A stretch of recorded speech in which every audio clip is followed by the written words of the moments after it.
So welcome back. We'll continue in this film to see how people came to what was essentially an unfamiliar place, Coventry in the 60s, and who made Coventry their home. I am reminded of someone who did a lot to bring diverse communities together, and that was Bishop Simon Ward. Oh, indeed, yes. He used to invite people from different faiths to his place. And he was also very keen that a neutral place for people to get together was established in the city centre. And that is how Coventry Multi-Faith Forum came to acquire a room at Priory Visitor Centre. I think without his efforts, we would have continued to meet perhaps in obscure places, but that really started us off extremely well. It's good to see, actually, that the Multi-Faith Forum notion of the peace walk and interfaith dialogue has continued. If you think about the hustings we had with our MP candidates, it would never have happened without Priory Visitors Centre being a place of neutral conversation. That's true. And actually, Heritage Week now as well, a lot of our places of worship are opening up. It's quite as open houses. The work that we then went on to do as part of City of Culture. So it's sort of increased, isn't it? Little things, but quite incremental. Leading to sort of quite a peaceful interaction between all our faith groups in the city. I think we forget to mention Bishop Christopher as well, and his regular monthly talks with perceived leaders of faith groups to discuss issues that are common to all of us and their concerns. Ditto Dean John, particularly during COVID. One of the things he was particularly good at was asking members of Sacre Group A, how are you getting on? I know what you're doing. He was quite a mover in terms of developing the relationship between the political leads in our city.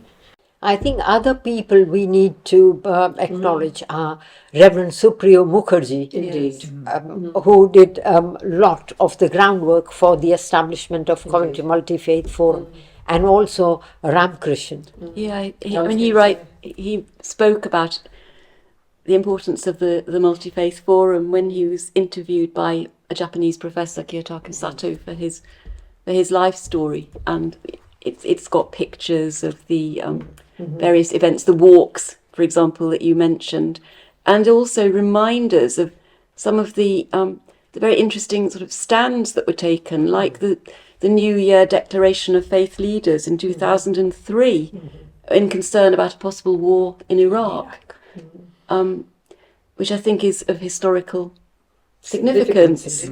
What you've said about walking and talking and doing things together, literally building things together, that's so important. We so often think of interfaith meetings as sort of dialogue and rather formal conversations between representatives, if not so-called leaders of communities. But it's the doing things together, going to school together, working together, and the various opportunities in places like GEC for people of different backgrounds to explain their festivals to each other or share their recipes or whatever it was.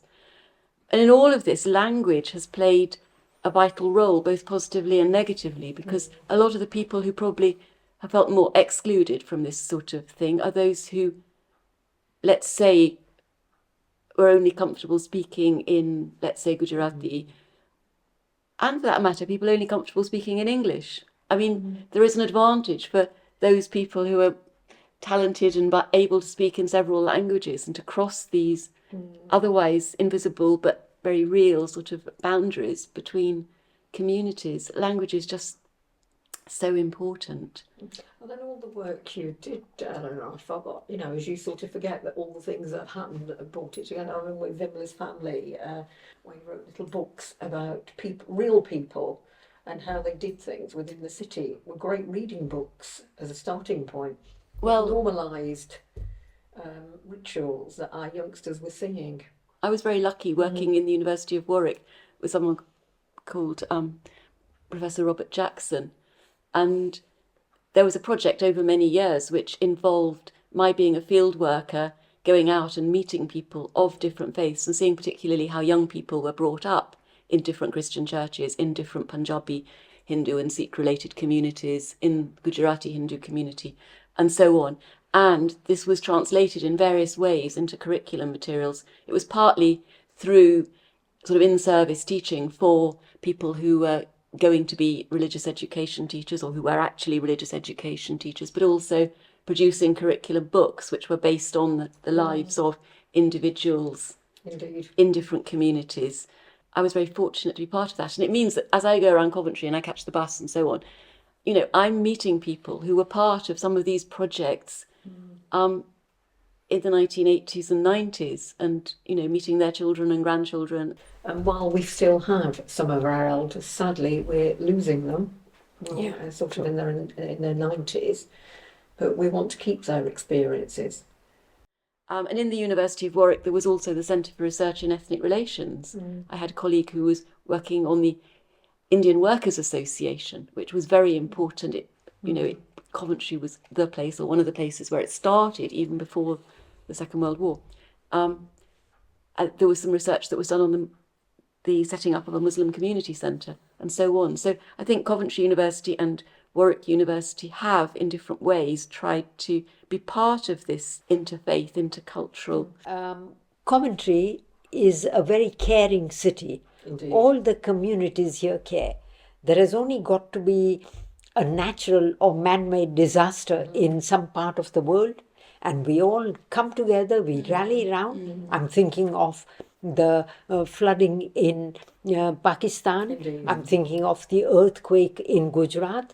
And I remember attending loads of meetings where we used to dig deep into our pockets and contribute some funds so that people could be helped in areas where they were suffering.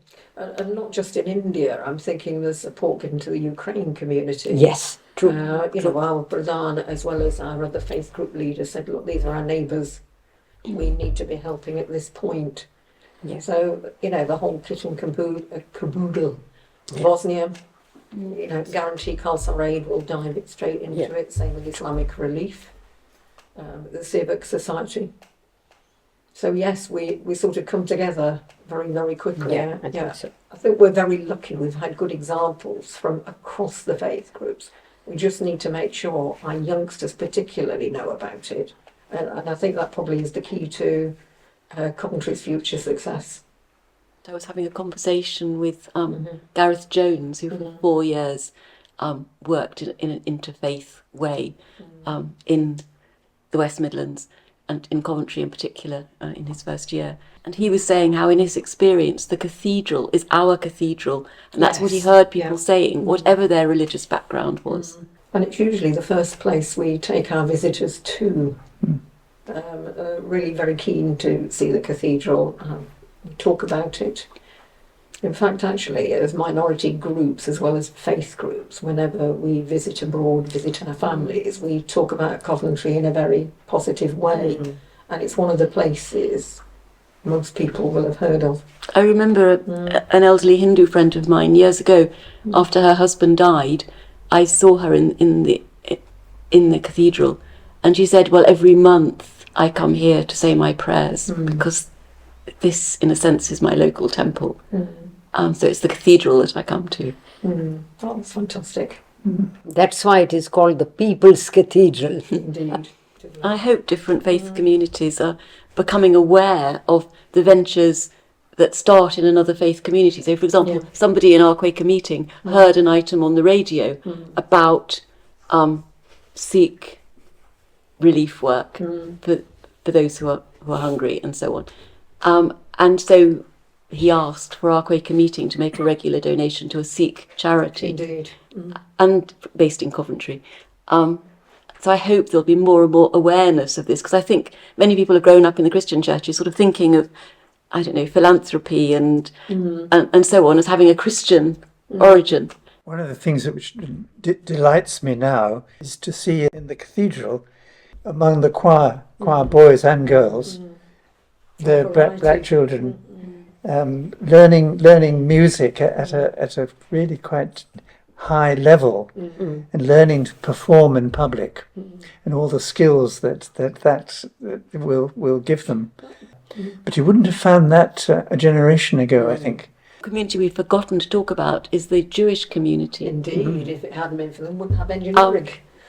You know, Jews, I suppose, after the great expulsion in previous century, they came to Coventry because of the watch and clock industry in the 18th century, and they've been a somewhat invisible community in Coventry. But at the moment, the synagogue is being restored because of the devotion of one particular Jewish member of the Coventry community. And I think it may well become a resource centre or something and be more open than it was during the years when it was recovering from its dry rot and other structural problems. But there has been a Jewish input in Coventry, which is sometimes not remembered. Hasn't been a rabbi here for a very long time. So I think that observant Jews would tend to go to Solihull to worship at the moment. Can I mention the fact that Zoroastrians also, the Zoroastrian community has a very strong connection with Coventry, in that JLR has been bought by Tata Motors, and Tata Motors was set up by Zoroastrian JRD Tata in 1946. So we're very strong. And quite impressed with Tata. And one of the things that all employees must do is to carry out some voluntary work, and that is fitted into their work time. But it's got to be work that really benefits the community around. We haven't mentioned the Buddhists and the Baha'is either. I mean, there are a number of course, of different communities that we haven't spoken about. But we need to at least register the fact that there are people who identify as Buddhists, there are people who identify as Baha'is in Coventry. Quite productive members of Coventry Multi-Faith Forum and Coventry and Warwickshire Sacraes. Sort of in terms of the future, from a Sacrae point of view, we now have a syllabus that we have written under the umbrella of Peace and Reconciliation. Our children, as part of their RE learning, will be looking at critical thinking. They will be discussing some quite difficult issues throughout history from whichever faith group perspective they come from, so that they have a better understanding of why the world is the way it is, balanced by hearing the narrative from faith groups as opposed to other people that have written it. So that it's not a rose-coloured glass version of history.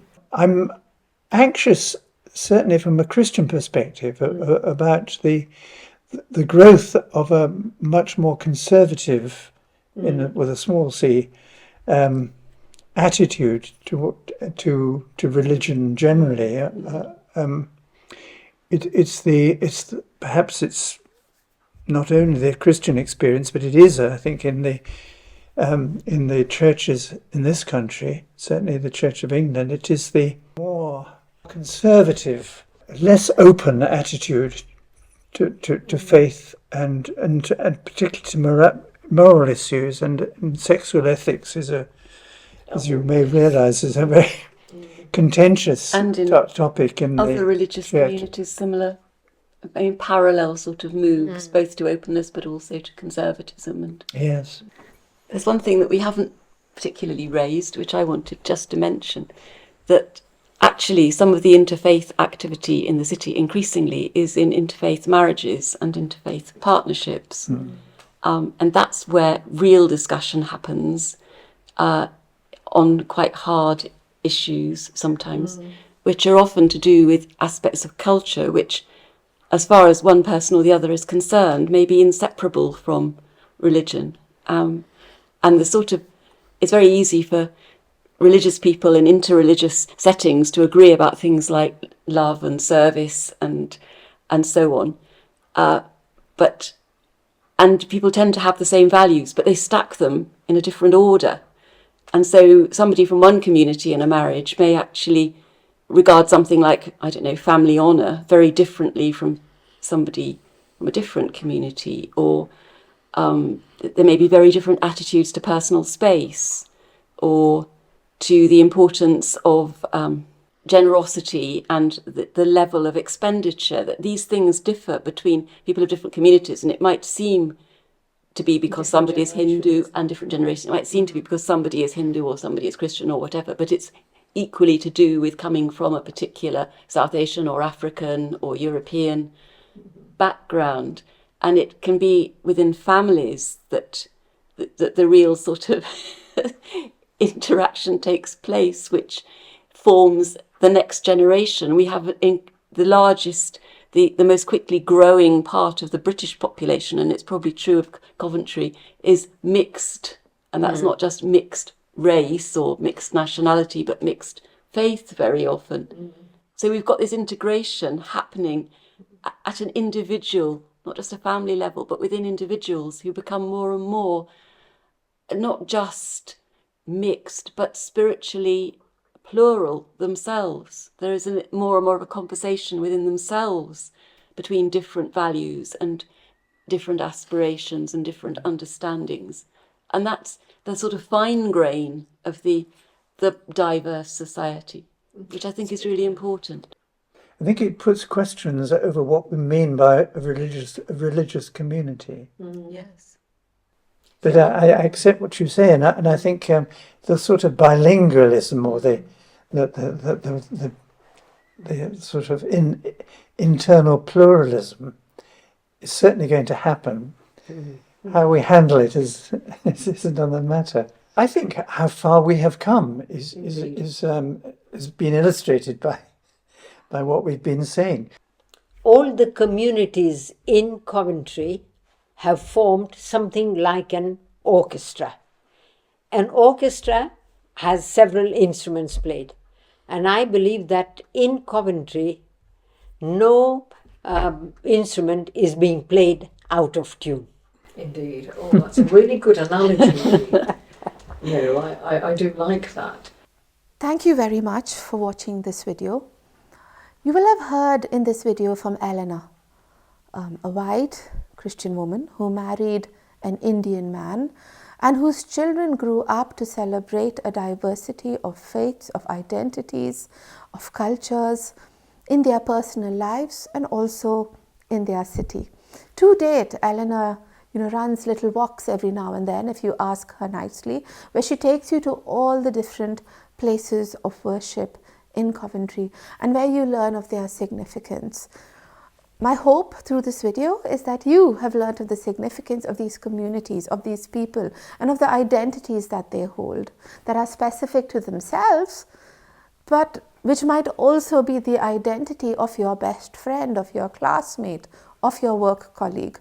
Together, all of these people built Coventry, and I hope that all of us can continue to build this beautiful city and secure it as a plural, multicultural city for our children and our futures after that.